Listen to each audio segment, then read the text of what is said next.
we have always getting better response from customers. Lot of footfall. From year 2015, we are participating in ProPak Asia Thailand. And this year also, due to COVID, there are lesser movement, but the key customer, who are our customer, and more people who are interested in our product are visiting frequently. At first, Liquidbox planned to be in ProPak exhibition and have a booth, actual booth there anyway, because we know that people around the world will come to ProPak especially for the packaging business. However, the COVID situation did not support us that much to be physically being there to meet our potential client and also our partners. So ProPak has offered us a hybrid exhibition, which actually answering what we are looking for, because we still want to meet our potential clients and also our partner, but without physically being there. So that's why, with no hesitation, we actually participate in hybrid exhibition.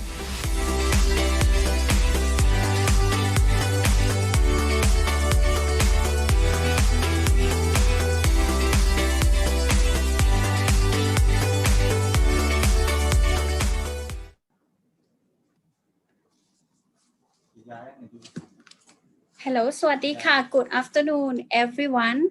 My name is Rose Chitanuwat. I am your session opening for today. We have the good moderator together with me today. First of all, before going to the session of the WPO meeting, the experts recycling in packaging, I would like to introduce a bit here.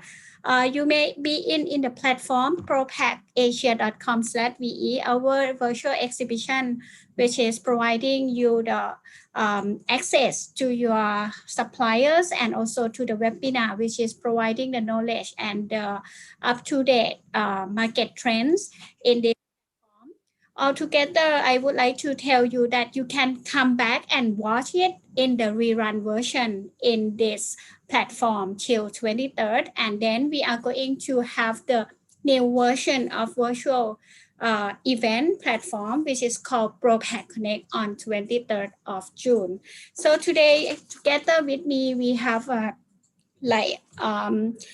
group of the experienced expert in the packaging sector with me for the WPO meeting, the experts, but really the experts here. This webinar would not be able to organize without the support of World Packaging Organization, Amcor, Flexible, Label Makers Group. So today I would like to start the session by introducing our moderator, Professor Pierre Pienaar. He is the president of World Packaging Organization. And then I pass this to Dr. Priya. He will introduce you to all the speakers. Thank you. Wonderful. Thank you, Rose, for that introduction. And it is so good to be back again. We were all together last week on sustainability, and tonight, today, this morning, we will be covering and looking into recycling. We have an excellent lineup today of experts, and I'll be introducing them to you in a moment.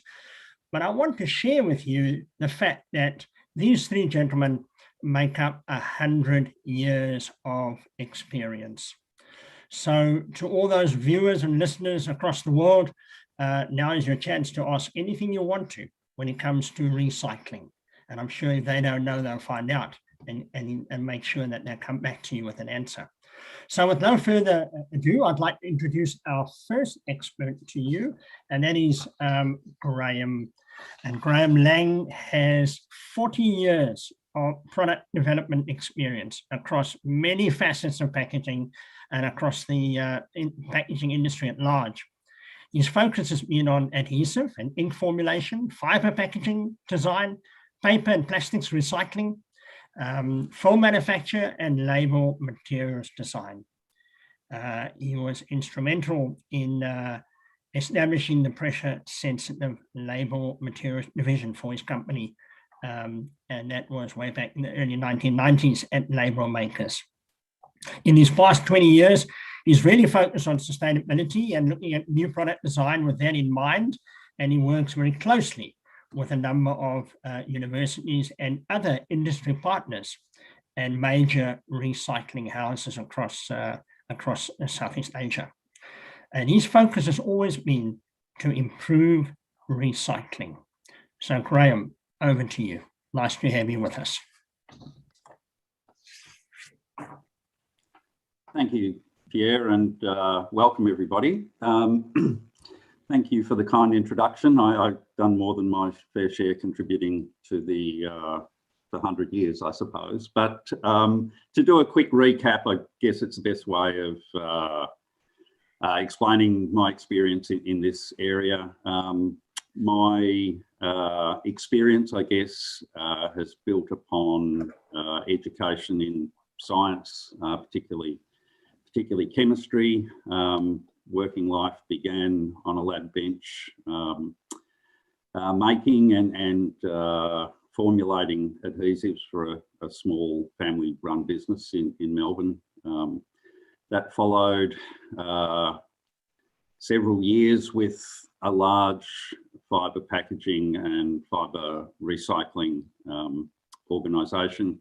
And there my role was pretty much to develop the inks that held that packaging together, develop protective coatings and protective and preserving coatings. And I guess it was there that I had the first exposure to the sort of problems, the things that I was employed to make, the adhesives and inks and coatings, what have you, were having on the recycling and recovery of the fibre that they were attached to. As Pierre mentioned, I then followed with a role at a global pressure-sensitive label production company, combining, I guess, the knowledge I'd gained with paper and adhesives and coatings to develop new pressure-sensitive structures. And I guess one of those that was in the public domain was Australia's first pressure-sensitive label, pressure-sensitive stamp, postage stamp.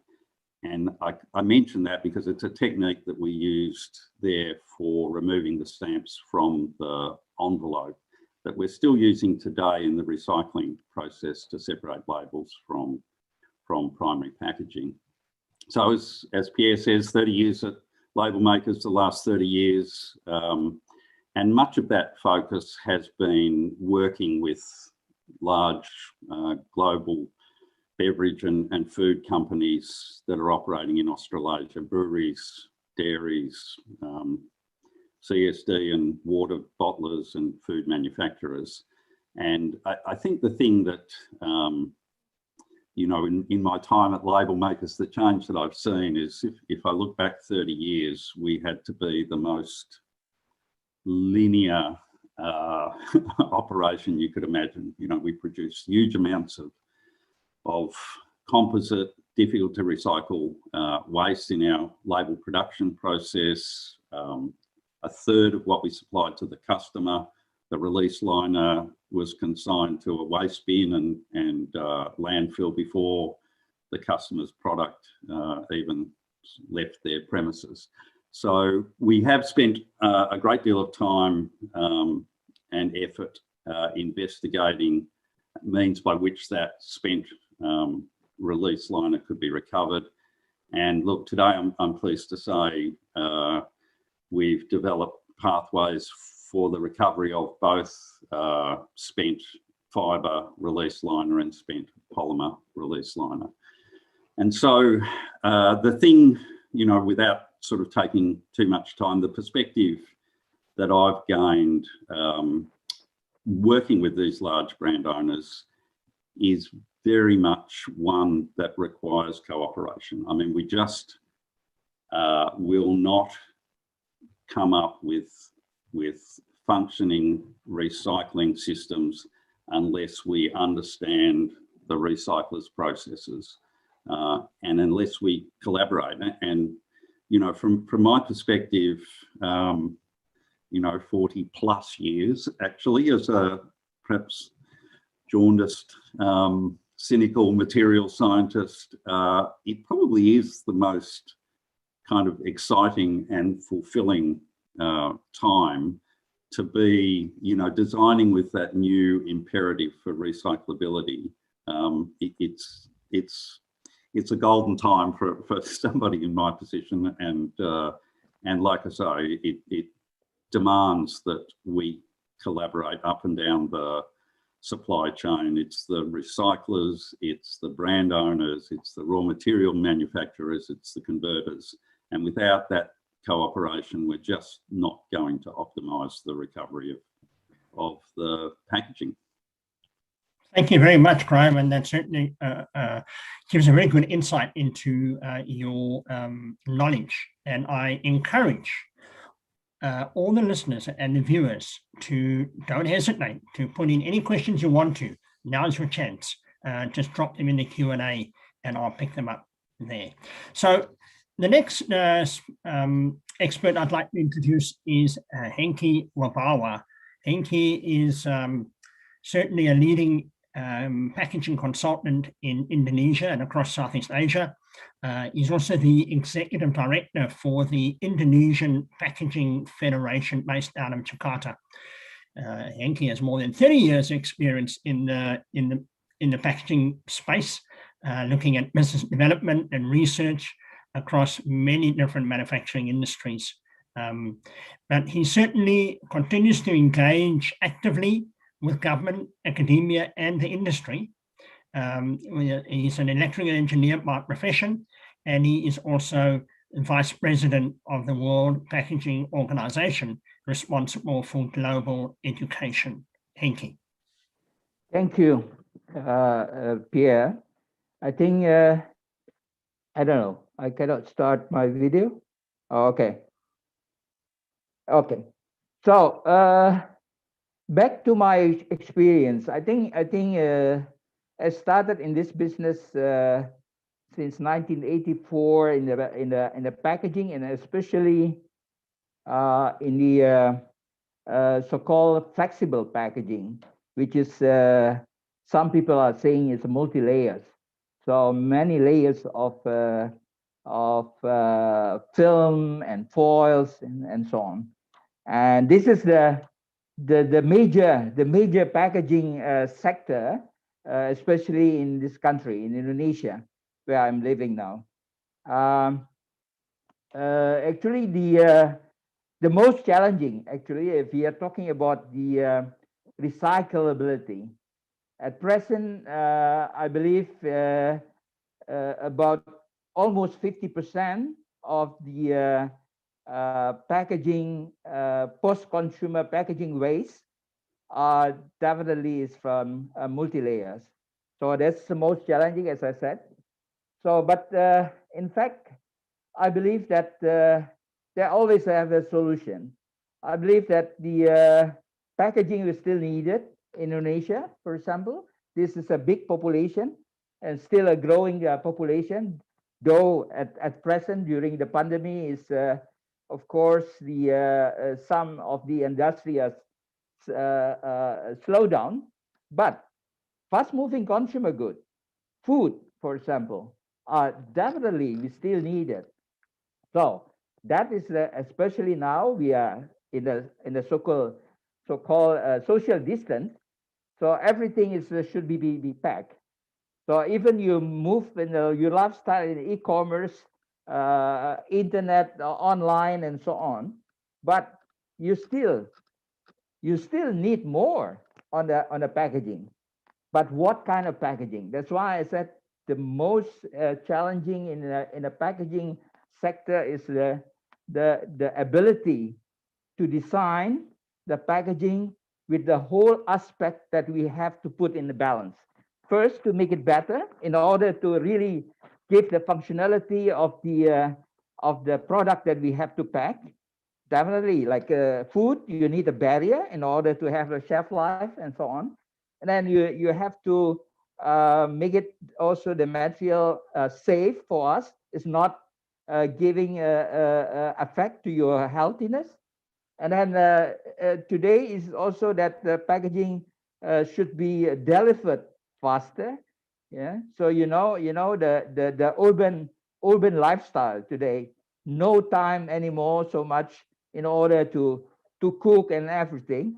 So even the packaging as well, you have to supply in a faster way, and then the packaging should be as well not giving economical impact. So then this should be cheap as possible, economically as possible.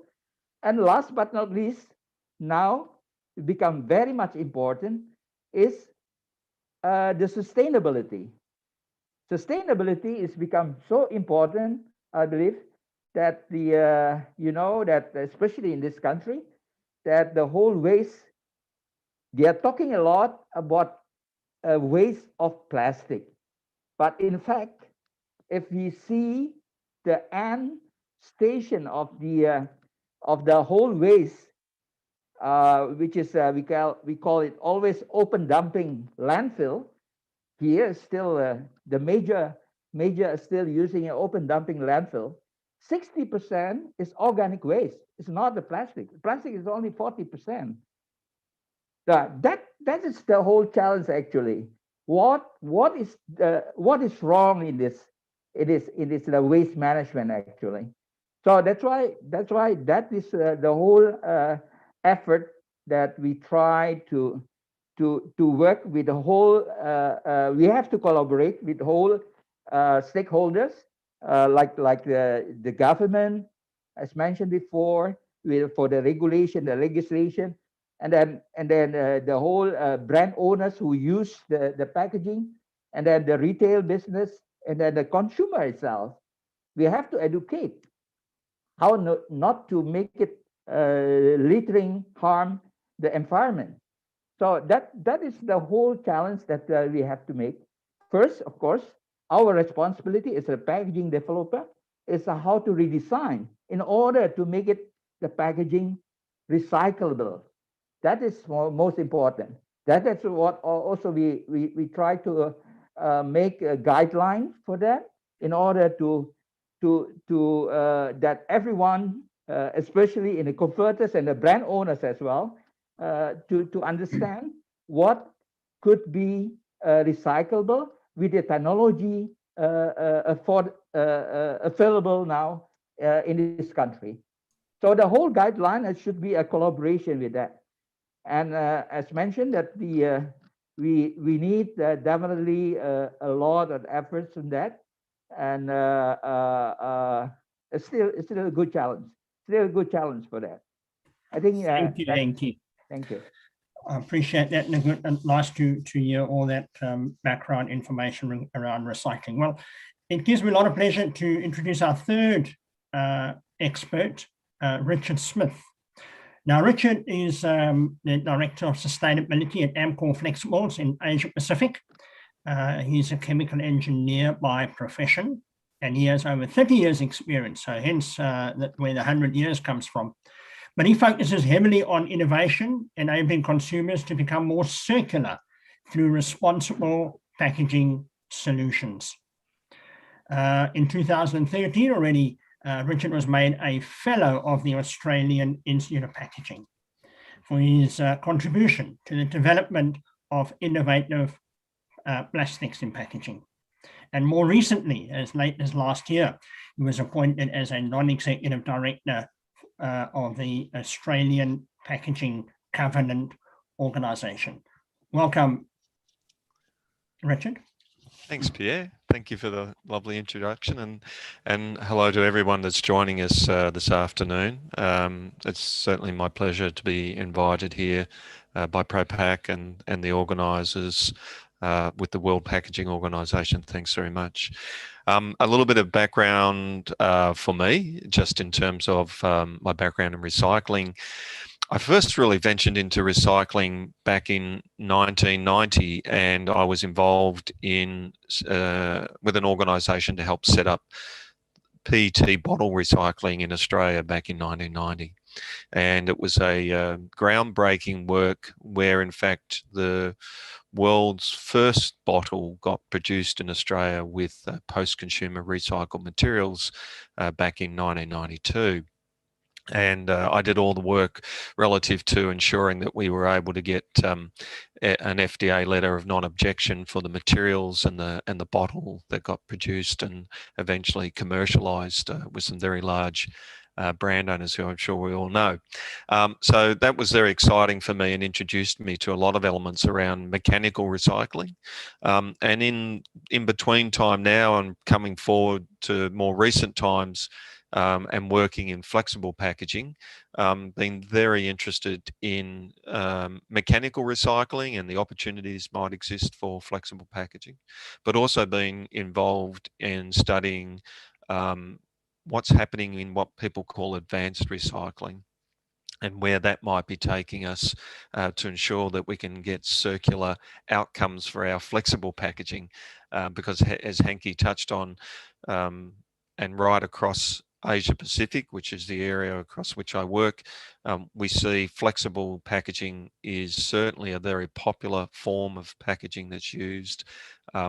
Obviously, we're seeing it not being recycled to the extent it should be today, and of course that has consequences for our environment, with significantly large amounts of packaging plastics entering into the oceans and waterways, and we need to be able to resolve that. So very much focused on that space and have been working, as Pierre, you mentioned, with the Australian Packaging Covenant. I've been working on their technical advisory committee here in Australia, which is a team that helps to decide whether a package and a packaging format is actually recyclable or not, and therefore what sort of labelling can be applied underneath the Australian Packaging Covenant, and the Australasian Recycling logo that gets utilised here, which is an excellent way of actually putting a label onto packaging and informing consumers about how they can or cannot recycle a package. So it's certainly been very heavily involved in that, and working with a lot of organisations now in my role across Asia Pacific, talking to many organisations, whether they're government, non-government. We're involved with the Alliance to End Plastic Waste across, and I have a role in one of the thematic expert streams that's been run. So lots of different experiences trying to create the circularity of plastics and packaging, Pierre. Thank you very much, Richard. And as you can all see for yourselves, we have a great team of varied experience in recycling. Before I continue, if the other two gentlemen, Graham and Henke, could switch on your cameras and your microphones. Thank you very much. This is the part that I always enjoy, and this is what makes these expert panels alive. They've given you a good background. They've indicated where their expertise lies, and now we're going to embark on learning ourselves firsthand from them. And I want to kick off with Graham and by asking a question that I'm sure many of us want to know, and that is recycling truly beneficial for the environment? I guess the answer to that, Pierre and everyone, is of course, yes. With dwindling resources against the background of increased population, wanting more and more, it's vital that we recycle so that we can preserve and not deplete raw materials. I guess Richard drew attention to the issue with oceans and contamination of plastics in our oceans and waterways, and that's an obvious consequence of not recycling, and an obvious negative impact on the environment. I guess we've all heard the idea that if we do continue in this linear economy way that we are, if we don't do anything, you know, by 2050 there'll be more plastic in the oceans than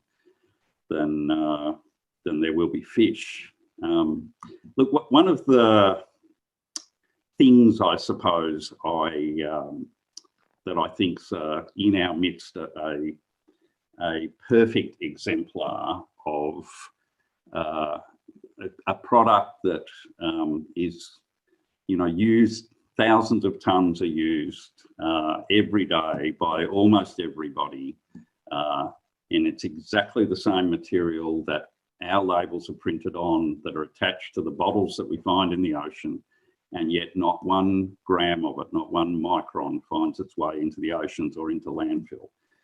And the answer is money, our polymer currency. You know, it is a fantastic exemplar because printed right there on it is what value is involved in that product. And so, you know, I'm a great believer, I suppose, in the quantitative approach that's being taken. You know, we can, through measurement, through life cycle analysis, through carbon disclosures, really measure and know what impact, what options we might have, A versus B, which option has a, you know, potentially lower environmental impact. And just like we do with economic evaluations. And so we have the ability to assess and measure the impact that recycling has, and it's something we need to do. It's something we are doing. It's something we need to do. Thank you for that. Which leads me to the next one, Henky. And when is flexible packaging considered recyclable? Well, this is, as I said, this is most challenging. And at present, we are talking about so-called the monomaterial, so-called the polyolefin for the multi-layers. But then the question, how about the other functionality? We're talking about a barrier, for example. You know, in the flexible packaging, at the beginning, there are a lot using aluminum foil. We laminate with the whole structure of the polyester or BOPP or BOPE and so on. And but that is definitely is not recyclable, and that what we have to replace. And the whole development in a material today is much as possible. For example, that the material that is not let's say compatible in the mechanical recycling, like polyester together with the polyolefin, then we can replace the polyester and nylon with the BOPE, for example. This is by processing and so on. So the monomaterial is one of the consideration. The next is of course recycling of the so-called the barrier layer by coating, for example, which is the coating is also not will harm a lot in the processing of the recycling, for example. That is possible to make it upcycle. But at present, for example, like Indonesia, that we do have only mechanical recycling, then it's the whole recycling content is also become so high, so that that's become a downcycling. For example, that you can make another product in that, but still a lot going into the incineration. That is unfortunately, and especially also still in the developed country like Europe and so on. But slowly they will shut down in order regarding the carbon footprint that's already mentioned by Graham before. So I think that is the future of the technology that we have to adopt. Thank you. You know, Richard, in your intro, you sort of touched on it, and I want to ask you to revisit. What are the two types of recycling? And can you give the viewers some sort of explanation of these two types of recycling, how it works and so on? Okay, sure. Thanks, Pierre. So, as said before, I started off in working on PET recycling, and that was really mechanical recycling. And maybe a simple description of that, it's very similar to, in fact, what happens when paper is recycled, glass is recycled. It's a mechanical breaking down, chipping, making into smaller flakes the plastic bottles that get collected in that case, the PET bottles. And they can go through various processes of being washed, air dried, and eventually collated into a group of flakes that may in fact even get put into a process where you pass the flakes over with a nitrogen gas at maybe relative high temperatures and extract out any contaminants that might have been in, and then eventually melt that material back into pellets. And those pellets are, in that case, PET pellets are food safe and can go back into bottles. And that's sort of mechanical recycling, can be done with many different materials. More recently, and my interest for flexible packaging has been around advanced recycling, and I'll explain a bit about that, but the main reason I've been interested in advanced recycling is that with flexible packaging, and because there's inks and because there's adhesives involved and actually many more materials, it's very challenging, in fact, through mechanical recycling to make food grade recyclate that's suitable to go back into food packaging. And that's where the interest in industry that we're seeing that's really emerging now into advanced, or some people call it chemical recycling. And in terms of advanced recycling, there's probably four main areas of focus of development and investigation right now. And I'll just try to give a simple overview of the four main ones. There's an area called solvolysis. And that's really, as the word implies, it means solvents have been to break down film structures into the main material types. Now, we're not really breaking back down to the polymer itself is not getting broken down, but we're separating out maybe different material groups and being able to then clean those materials, mechanical recycle them, and then get them back into materials. So that's solvolysis. There's another process that's similar called chemolysis. That's really associated with using chemicals to actually break down the polymer chains, to depolymerize the polymer itself. Big focus on that has been over the years on PET. And there's been various success, and there's a number of technologies that are associated with that. There's a third technology area that is called gasification. That's where actually you thermally decompose and you're really breaking down the polymer in the presence maybe of a small amount of moisture or oxygen, and you form a syngas, as it's called, which is really a combination of hydrogen and carbon dioxide and carbon monoxide. In a way, it's not entirely recycling, because really the syngas will go off and be used as a fuel, or maybe go in and make fertilizer. And the fourth area is actually pyrolysis, and that's an area where we're seeing a lot of focus in more recent years. And it's where materials, again, are subjected to a thermal decomposition, but it's done in the absence of air or oxygen, and generally an inert atmosphere is done under, and you'll get out three main sort of products in varying degrees. You'll get out like an oil, pyrolysis oil, you might hear it be called, gas, and a char material, solid char.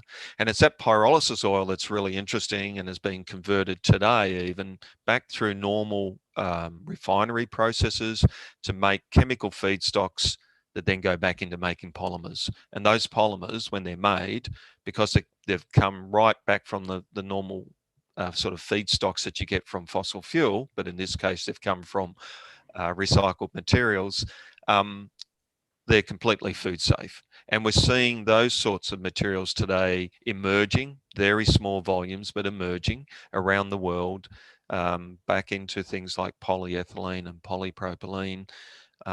And I was privileged to be part of a a group in Australia just recently that demonstrated that technology, and it was purely a demonstration, but we demonstrated it by collecting materials, flexibles, and putting them back through that sort of advanced pyrolysis technology, and all the way back through the making a resin, a film, all the way back to making a wrapper that went over a Nestle Kit Kat wrapper.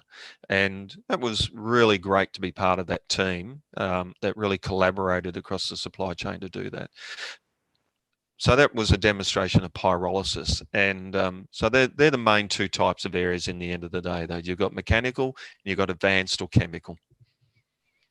Thanks very much. I'm glad you mentioned the Kit Kat one, because that is really an interesting one for any of the Australian viewers. They'll be able to, obtain one of those in one of the supermarkets, and they can see it for themselves.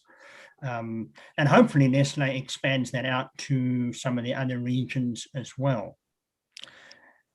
Is that their plan, or you don't know? Oh, look, I think all organisations that you see, and Nestle, for instance, have been driving significantly across the world support, investigation into how to create the circularity of different materials, including flexibles. But we see that from many, many different organisations, and certainly there's strong demand for food grade recycled materials to be able to come back into food packaging, Pierre. Yeah. Graham, we have a lot of viewers, I'm sure, that are, like many of us, learning this whole recycling game. And how does someone out there, how do they know if a product or that packaging of that product is recyclable?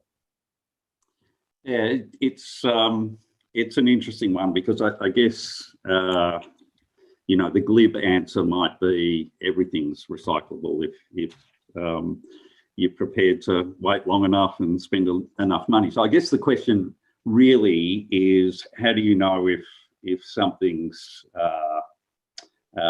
economically feasible to recycle, and how do you know if there's an environmental benefit in that recycling process? And I guess, you can see that from two perspectives. I guess from those of us that are in the packaging industry and are designing packaging, and that's brand owners, that's converters like ourselves, it's raw material manufacturers. It's a bit of a call to arms, I think, is to understand what the recycling processes are that this material's likely to be passed through. And so it's really, I guess it's an important thing to engage, as I say, consumers, brand owners, all the way down the supply chain, to engage with the municipal recycling facilities, with the PRFs, to understand whether that product dovetails into those recycling processes. And I guess from a consumer's point of view, they're expected to go into that sort of level of detail. And so increasingly we're seeing brand owners print on the label, communicate to the consumer what the pathway should be, or what the disposition of that packaging should be after its first life. So, for a number of years, many years, in Japan, for instance, people with PETG sleeves on PET bottles. So PET, the most insidious, from a label point of view, probably the most insidious contaminant of PET bottles.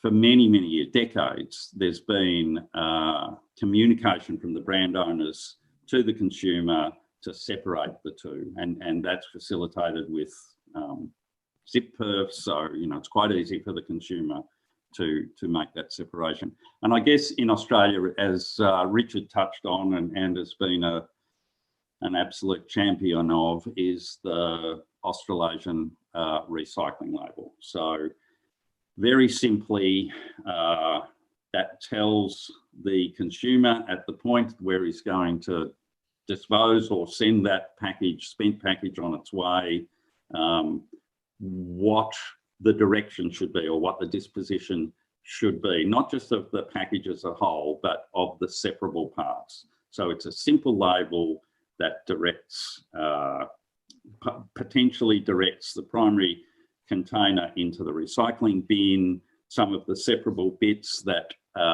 may require a different pathway, you know, through the Red Cycle program, for instance. It directs them to have that component go into recycle, or those bits that aren't, where there isn't currently infrastructure or means of recycling those, to put that third component or that third element, if you like, into, you know, into general waste. So yeah, I guess there's a consumer perspective, you know, how does the consumer know that that's recyclable, and really how do the designers of the packaging themselves know that that's recyclable? And again, you know, I just implore people in the industry to communicate with the recyclers to understand what those processes are. Thank you. Pierre, Pierre, can I just make a comment? For sure, on that? for sure. Yeah, thanks, Pierre. Go ahead. So one of the things I would just to comment on that area is, and as Graham's touched on, we do have the experience in the Australian situation, which is where Graham and I are based, is that the Australian or Australasian recycling label has been utilised to be able to put a very clear label on pack for consumers to know how they can or cannot recycle the product. It's interesting for me, just touching on that program, and it comes under the Australian Packaging Covenant Organisation, is I'm now seeing, for instance, that in Singapore, there's an organisation that's forming to again try to utilise the technology and the, let's say, the intellectual property that's embodied within the ARL program into Singapore. And I suppose I would probably encourage other countries, other organisations that work across packaging, maybe to look at that and have a and review what's happening with what's been done by APCO. APCO was and their ARL logo, they were recognised by the United Nations as a leading example of how to incorporate labelling onto packaging, and I'd certainly think that that's a very important step for any country in the step forward of having the circularity of their packaging and making it easy for consumers to understand what can or what can't they do. Richard, that's a very important aspect you've just covered off there. To my knowledge, and tell me if this is so, that across the world, there's no other country yet that has developed such a program to the extent that this ARL label system is. Is that true? Is that right?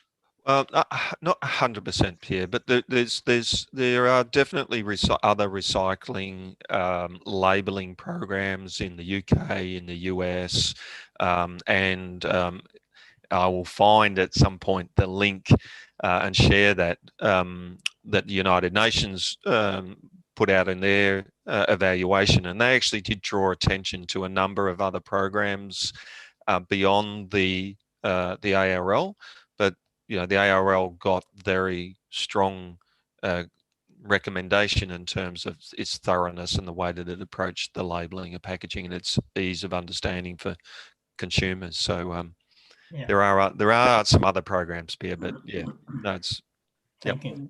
Which leads me to my next question, Henki, and that is, what are then the advantages of recycling?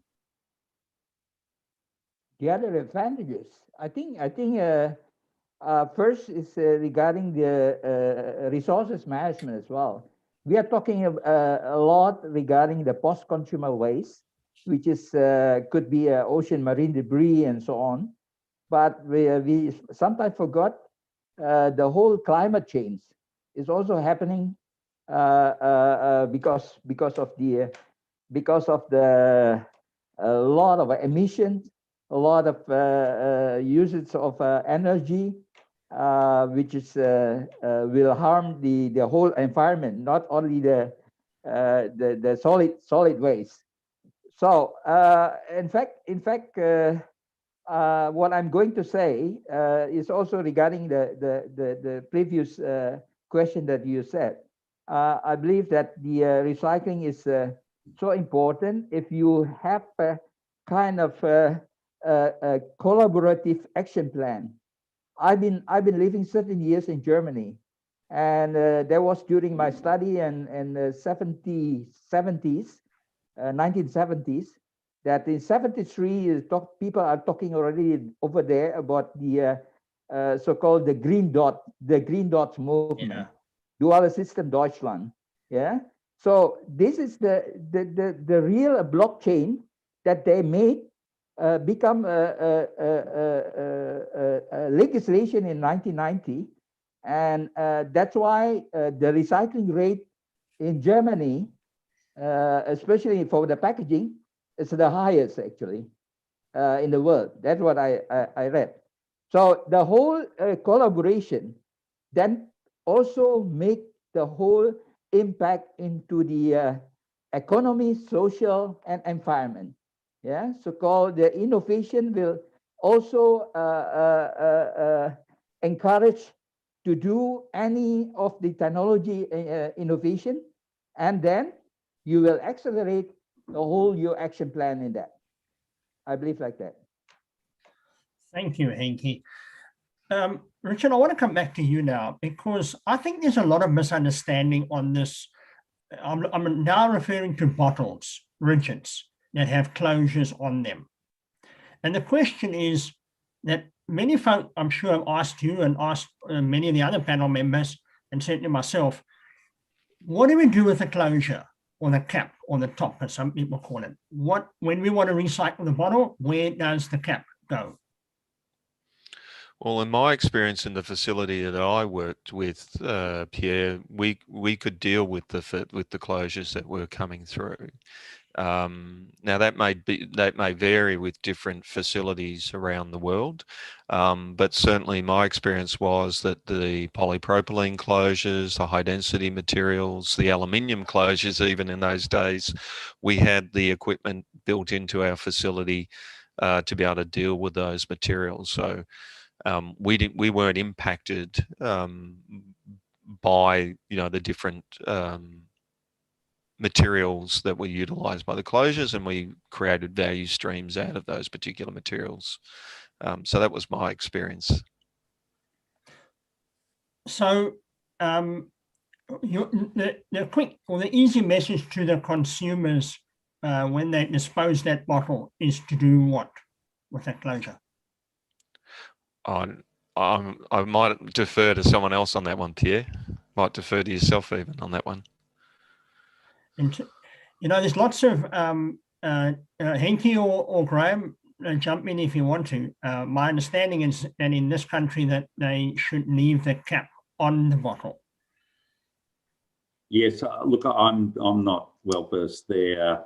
The only perspective I would have is that there's been some considerable advance in closures, particularly high density polyethylene closures that now have approval for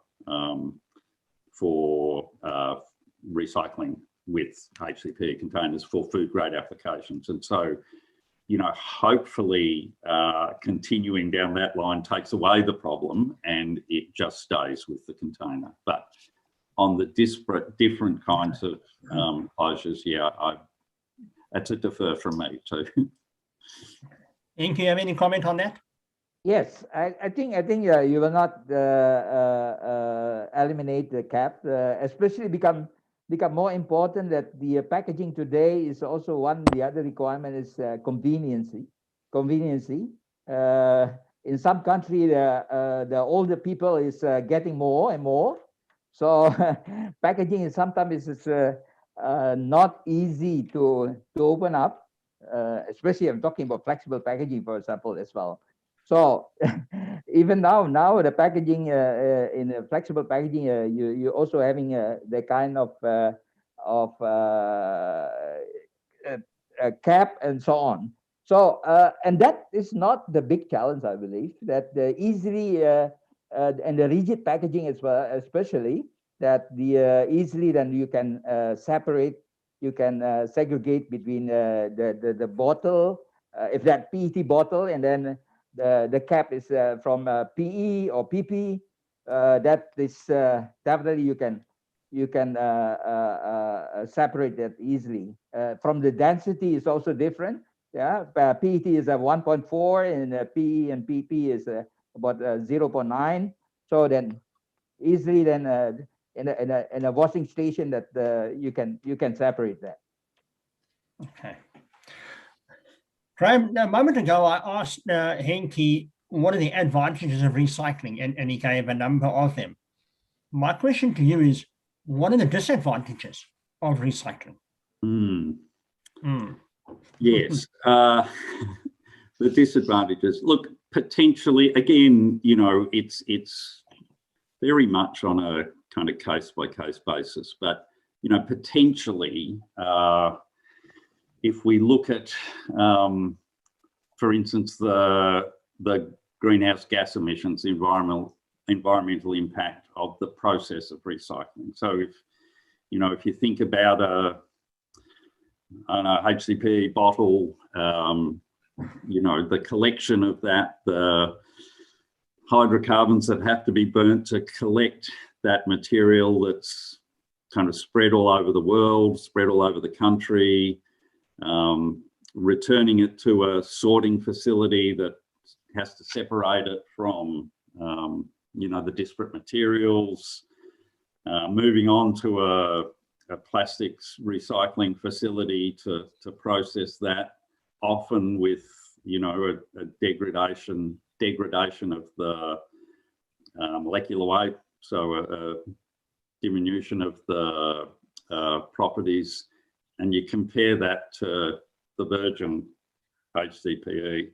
You know, in Australia, we open up a valve in the Cooper Basin in the middle of Australia and pipe the gas 2,500 kilometres to the edge of the country, to the processing plant, add some catalyst, heat it to 200 degrees, add a bit of pressure, and you've got virgin PE. So from that, you can see the, I guess, the economic barrier or challenge in making recycled HDPE cost competitive with virgin material. There's also a question there, I suppose, is, you know, is the net benefit in that circumstance of recycling the material, is the environmental cost greater? So that's one, you know, potential issue. I guess, you know, another potential issue perhaps is degrading of the properties, you know, through I guess polycondensation in the case of PET. There's a lot that has to be done in the mechanical recycling process, a lot of energy, a lot of cost involved to get that product back to, you know, the quality that it originally started at. So, you know, do we then have a situation where, you know, we're having to use more of the recycled product to get the same kind of performance that we would out of virgin? So yeah, it's that equation. And again, you know, such an advocate for quantitative analysis in these situations, doing the sums. Is it a better outcome to an economically sensible and environmentally beneficial to recycle or use virgin? Yeah, lots of considerations there, you know, and so Henke, listening to Graham's answer, what then, or is there any limit to recycling? I don't see. I'm always optimistic person, so I believe that the technology will going into more and more advanced, and that is make it possible. Of course, today is we have also thinking about the replacing from one difficult material to recycle to the other easily than the recycled material. For example, like paper. Paper is fortunately is more easy than to recycle, but I don't think that the paper could totally replace the whole plastic today. The whole functionality that we expected from the best material today, I believe, is plastic, of course, and this is very much difficult to replace that. So that's why I believe in the innovation, that the whole technology in the recycling there will help in order to give, as I mentioned that before, economically impact and social and environmental impact in that. Okay. Richard, again, I'm asking you to address, the folk out there that are not in this recycling game, and they hear all these different terms like biodegradable, compostable. It's all a bit confusing. Can you sort of maybe make it easier for us to understand the differences and how do we know when one is one and not the other, and so on? Okay, sure. So if we talk about biodegradable just as a term, it means, in simple terms, something's breaking down, usually by some sort of microbiological activity, and breaking something down into carbon dioxide or maybe methane if there's no oxygen present, water and biomass. And that's really what biodegrading is. And some products will biodegrade really quickly, like paper or cellulose or something like that. Some food, even a piece of meat, if we leave it out of the fridge, it'll start to biodegrade. Other products take much longer to break down. And then you get into terms, and it does get a little bit confusing to everybody, I suppose, but one of those terms is compostable, and that's just really a very specific form of biodegradation. It's where biodegradation is actually happening in a compost, and that compost, there's probably two areas. There's either an industrial composting facility, or it could be in somebody's own backyard or in their home compost, as it's called. And those, when it's in composting, there are actually some standards that have been written. There's some in different countries around the world that specify out some very clear requirements, which are time bound, that says that the material needs to break down to a certain constituents in a certain amount of time, and the composter has to have that's produced has to have the right quality, make sure it doesn't impact the plants that are going to grow in it, and make sure it doesn't affect the earthworms that are going to live in it, for argument's sake. So composting is really just a one subset of biodegradability, and there's definitively packaging that's out there that has passed through those standards and can be called compostable packaging. So if they call it compostable packaging, can I put it in my compost at home and will it biodegrade? Yeah, well, if it's been through the right, if it's been through the right standards, Pierre, it will, and there's standards written. There is one in Australia. There's others in the Europe. There's others in the US, Japan, and if you pass that particular standard, it'll be considered that yes, that material will break down in the required time, make good compost, and not impact the plants and the earthworms and so forth. Yeah. So you mentioned there in the right time. What do you mean by time? Is that like 1 week, 1 month, 1 year?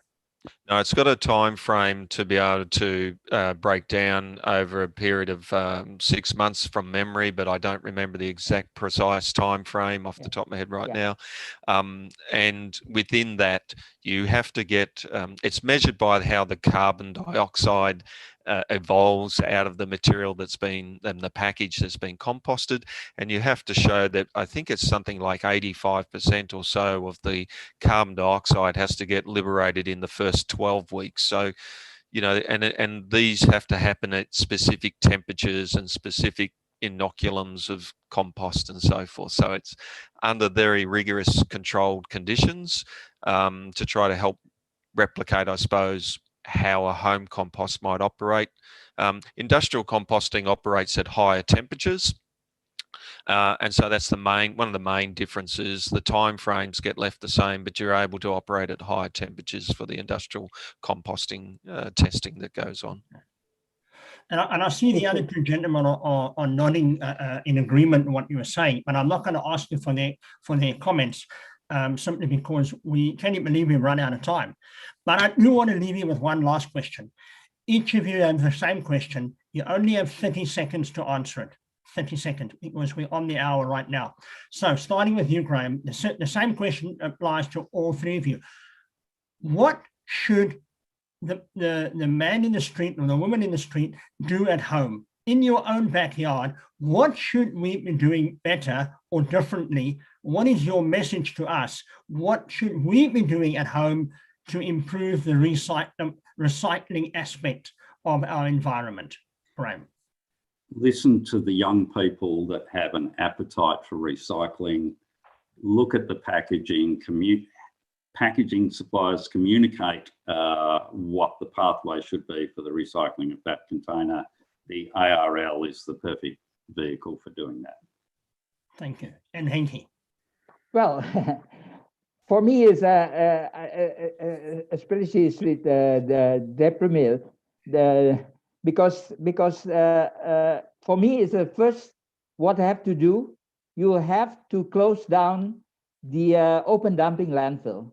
In Indonesia, there is all still open dumping landfill. Even that we start to segregate our waste at home, but then they collect it in one truck, in one car, and then go into the landfill. So what is it good for in that? So unfortunately, I will not say, as long as the open dumping landfill, they're not closed down, it will not help. Thank you. And Richard. Well, I think as Henky's calling out, it's very different in different parts of the world around Asia. So probably the opportunity is for us as individuals is to get involved in our local community groups and see what can we do to make a difference. And the only other call out I would make if you're into making flexible packaging is please have a look at the Project Barrier guidelines, the CFlex guidelines that are in Europe, and see if you can convert your packaging to those design guidelines. That will help everybody. Thank you. And really, you know, you guys have ended up on a very good note there as a message to all our listeners and viewers across the world. It's been delightful talking to the three of you. I could go on for another hour, and you know, because the questions just keep on coming. And it's been a wonderful hour spent with you. And thank you for sharing your knowledge and your experience and your expertise with all of us. We really appreciate that, both ProPak Asia and the World Packaging Organization. I must remind all our viewers and listeners around the world that we will have another session next week, same time, same place. Next week, we'll be talking about innovations in packaging, and I hope to see you there. So firstly, Richard and Graham in Melbourne in Australia, thank you very much and goodbye. And to Henky in Jakarta and in Indonesia, thank you for joining us and goodbye, and over to you to Rose. Thank you. Thank you. Professor Pierre and all the experts appreciate for the session sharing today. So we will definitely share the rerun session to more audience that could not catch up today. And we hope to welcome you all again next week and definitely looking forward to see you guys in person at ProPak Asia event in the near future. Thank you สวัสดีค่ะ Thank you. And goodbye.